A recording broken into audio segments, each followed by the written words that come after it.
जो है वो चैंपियंस ट्रॉफी के स्क्वाड का हिस्सा हूँ। अच्छा याया, जब हम ये बात कर रहे हैं कि पाकिस्तान टीम की कारकर्दगी बेहतर हुई, ऑस्ट्रेलिया में अच्छा खेले, जीते, जिम्बाब्वे को अगर एक साइड पर रख दें, लेकिन साउथ अफ्रीका में पाकिस्तान वनडे सीरीज जीता, फ़र्क क्या आया इस टीम में आपके ख्याल में? क्या चीज़ें बेहतर हुई हैं कि जीतना भी शुरू हुए हैं, विकेटें भी आ रही हैं, रन भी बन रहे हैं? सबसे इंपॉर्टेंट चीज तो ये थी हाफिज इमरान साहब के सोच तब्दील हुई और खेलने का अंदाज बदला।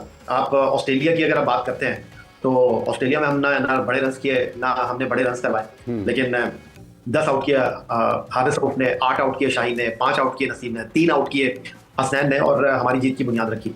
लेकिन अगर आपको याद हो, काफी अरसे से हम सिर्फ शदाब को T20 में भी रगड़ रहे थे, वनडे क्रिकेट में भी खिला रहे थे कि हमारे पास कोई स्पिनर ही नहीं है। उसामा मीर को हम लेकर आए, फिर हमने उनको दूध में से मक्खी की तरह बाहर निकाल दिया। लेकिन जब ये दोनों बाहर हुए तो आप देखिए कि वो मिस्ट्री स्पिनर जिसको हम वर्ल्ड कप में एक ट्रैवल रिजर्व के तौर पर लेकर गए, फिर इस साल वर्ल्ड कप में फिर हम उनको सिर्फ सैर करवाते रहे या बाबर आजम के साथ घूमते हुए हमने उनको देखा। लेकिन जब आपने उनको टीम में डाला तो आपको लगा कि आप एक बहुत बड़ी नाइंसाफी कर रहे थे और ये खिलाड़ी जो है वो व्हाइट बॉल क्रिकेट में पाकिस्तान के लिए बहुत कुछ कर सकता है अफ्तार अहमद की शक्ल में। फिर सुफियान मुकीम, जिस तरह उन्होंने 3 रन देके 5 आउट किए T20 क्रिकेट में पाकिस्तान की तरफ से बेस्ट बॉलिंग परफॉर्मेंस। अच्छा याया, ये जो जैसे अभी शाहीन आफरीदी वापस आ गए, कुछ खिलाड़ियों के फॉर्मेट के हिसाब से भी टीम मैनेजमेंट शायद अब ये सोच रही है, ये काम कर रही है, आपको लगता है कि वर्कलोड मैनेजमेंट काम कर रही है कि शाहीन व्हाइट बॉल खेलें, रेड बॉल से थोड़ा उनको आराम मिल जाए, ये बेहतर हिकमत अमली है?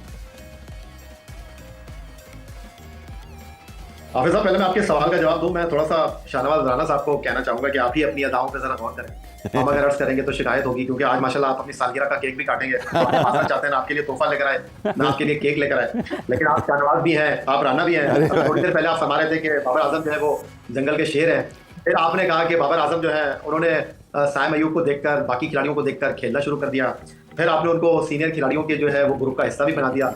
तो एक वक्त में जंगल का शेर जो है वो तो डिक्टेशन देता है, वो सियासत नहीं करता। मेरा ख्याल है शाहनवाज राना को अपनी गुफ्तगू की तरफ थोड़ा सा तवज्जो देने की जरूरत है। और जहाँ तक शाहीन आफरीदी की आपने बात की, मैंने ये सुना है कि शाहीन आफरीदी जो है वो बांग्लादेश प्रीमियर लीग के लिए NOC मांग रहे हैं क्रिकेट बोर्ड से और है, तो फिर तो ये बहुत बड़ा तजाद होगा। फिर कहाँ का वर्कलोड मैनेजमेंट और कहाँ का जनाब खिलाड़ियों को आराम देने का सिलसिला। अगर आपने शाहीन आफरीदी को टेस्ट टीम से इसलिए ड्रॉप किया था कि उनके वर्कलोड को आपने मैनेज करना है, तो फिर तो आपको बांग्लादेश प्रीमियर लीग के लिए उनको किसी सूरत में NOC नहीं जारी करनी चाहिए। और उसकी बुनियादी वजह यह है कि आप उनकी एनर्जी को प्रिजर्व कर रहे हैं, उनको ताज़ा दम रखना चाहते हैं। आप चाहते हैं कि जी शाहीन शाह अफरीदी चैंपियंस ट्रॉफी में आपका एक पुरजोर हथियार बनकर पाकिस्तान की बॉलिंग को कुमक फराहम करें। और इस तनाजुर में शायद आप वेस्ट इंडीज के खिलाफ उनको टीम का हिस्सा भी नहीं बनाएंगे, क्योंकि मुमकिन तौर पर वेस्ट इंडीज के पास भी अच्छे फास्ट बॉलर हैं, तो वेस्ट इंडीज के खिलाफ आप स्पिन ट्रैक बनाकर उनको ट्रैप करने की कोशिश करेंगे मुल्तान में। तो अब कहाँ गया फिर ये वर्कलोड मैनेजमेंट? अगर शाहीन आफरीदी को आप टेस्ट टीम से बात करते हैं और उनको आप जो है वो बांग्लादेश प्रीमियर लीग के NOC देते हैं, क्योंकि आपको ये याद होना चाहिए कि चैंपियंस ट्रॉफी से पहले आपको होम ग्राउंड पर ट्राई सीरीज में पार्टिसिपेट करना है जनूबी अफ्रीका और न्यूजीलैंड के साथ। तो फिर तो यही होगा कि तो खुला तजाद होगा।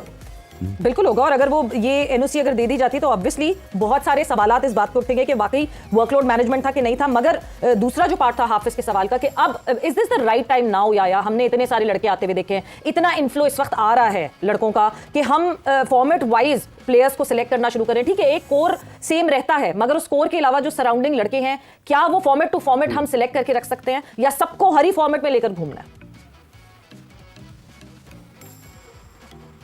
देखिए, सवाल आपका बहुत अच्छा है और अभी मैं थोड़ा सा इस बात पर भी हैरान हुआ कि चेयरमैन क्रिकेट बोर्ड में वहाब रियाज की तरह अब्दुल रज़ाक को क्रिकेट बोर्ड का हिस्सा बना लिया। बिल्कुल, खिलाड़ियों को क्रिकेट बोर्ड के साथ काम करना चाहिए, इसमें कोई दो राय नहीं है। हम चेयरमैन क्रिकेट बोर्ड की नीयत के ऊपर शक नहीं कर सकते, लेकिन सवाल मेरा ये है कि मुझे ऐसा लगता है कि सिलेक्शन कमेटी एक सिम्त में काम कर रही है, जो आपके मेंटोर्स हैं उनकी सिम्त कुछ और है। लेकिन सबसे इंपॉर्टेंट चीज़ ये है कि पाकिस्तान क्रिकेट बोर्ड कोई भी फैसला करे, पाकिस्तान क्रिकेट बोर्ड को अपने फैसले के ऊपर कायम रहना चाहिए, जो बात करे उसके ऊपर रुकना चाहिए। मुझे इमामुल हक की टीम में वापसी से कोई दो राय नहीं है, लेकिन आपकी सोच तब्दील हो रही है, आपके खेलने का अंदाज बदल रहा है। आपको याद होगा 2023 वर्ल्ड कप में आपने इमामुल हक को टीम से ड्रॉप किया था, अब्दुल्ला शफीक और आप जो है वो फखर जमान के साथ इनिंग का आगाज करने के लिए थे, इसीलिए कि बहुत स्लो खेलते हैं, इमामुल हक का टाइम लेते हैं क्रीज के ऊपर रुककर।